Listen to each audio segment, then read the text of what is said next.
ఖమ్మం జిల్లాలో కురుస్తున్న వర్షాలు రైతన్నలను ఆందోళనకు గురిచేస్తున్నాయి. వైరా, ఏన్కూరు, కొనిచెర్ల, తల్లాడ మండలాల్లో వర్షాలు పడుతుండటంతో పంట నీట మునిగే ప్రమాదం ఉందని రైతులు వాపోతున్నారు.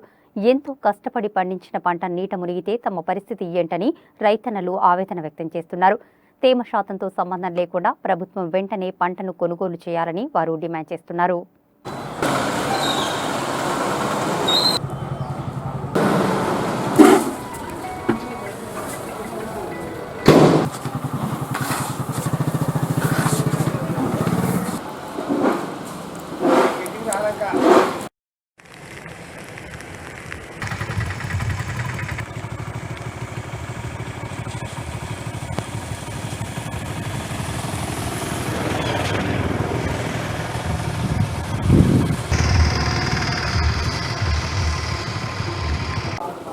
నా పేరు వీరభద్రం అండి, గండగలపాడు.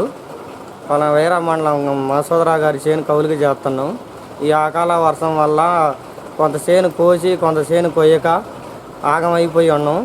గవర్నమెంట్ మీరే ఆదుకోవాలని విజ్ఞప్తి చేస్తున్నాం.